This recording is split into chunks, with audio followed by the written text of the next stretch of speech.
I went through a phase of being really negative when I was younger. Everything was wrong, nothing was right, and it nearly ruined my life. I caught myself and shifted. But you know, the antidote isn't blind optimism either. Here's how I fixed my negative mindset. Let's go. Now, point one, let's start with what's good about a negativity bias. What? Good? Yeah. You see, there is such a thing as a healthy pessimism. Now, that's not actually negativity as such. It's a healthy respect for the fact that things might not be as easy as they seem, that things can go wrong if we don't take care, and that things might not always go as well as we expect that they might. In fact, I owe some excellent results to the extra work and the extra vigilance that came from having a healthy respect for what might go wrong.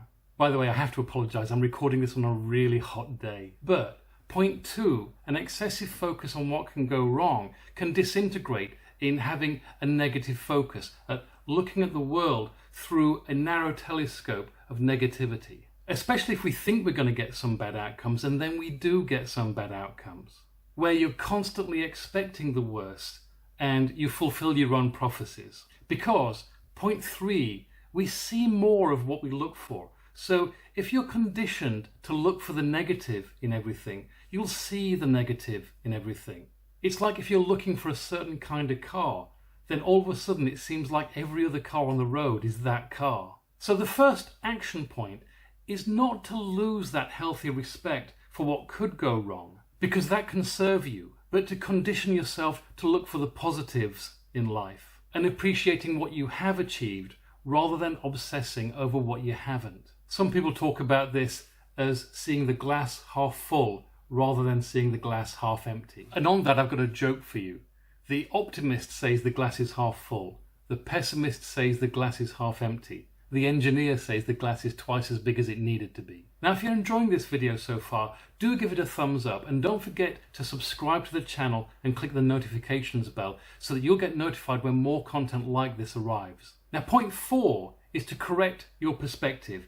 If you think about all the experiences of life, they could range from 0, which is terrible, all the way to 100, which is beyond amazing.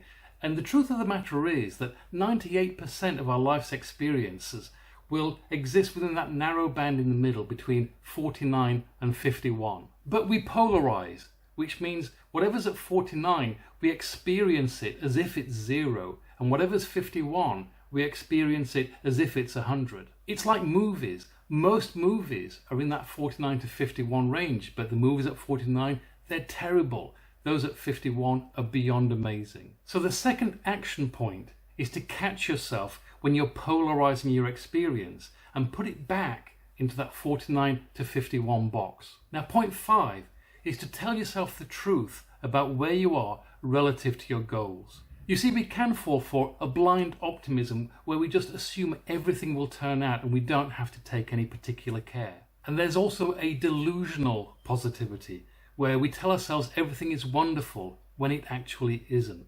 You see, positive energy isn't about self-delusion. It's about having your eye on the goal and having faith in your ability, and yes, optimism too, just not blind, excessive optimism.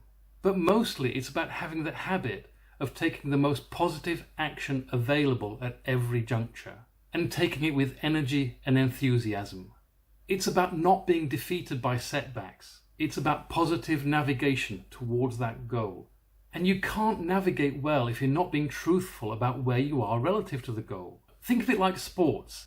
In sports, positivity isn't about pretending you're winning when you're not winning. It's about playing positively so that no matter what the score is right now, I'm always playing the best move I can, no matter what setbacks I've had, no matter how difficult it is, no matter what the circumstances are. As opposed to playing negatively and self-destructively, because people don't want to be around that. And point six, playing positively becomes easier when we're not coming from fear, ego, and insecurity. In other words, when we're coming from groundedness and equanimity. And if you want to learn more about groundedness and equanimity, then this video up here is going to help you. And so the third action point is to learn the habit of being honest with yourself about where you are relative to your goals and developing the habit of choosing the most positive action at every juncture and taking that action with energy and enthusiasm, because people do want to be around that. And by the way, sometimes the most positive action is to give yourself a break and to show yourself some compassion and let yourself off the hook a bit. Now, to build on this, I recommend that you watch this video here. But if you've already watched that, then try this video down here instead.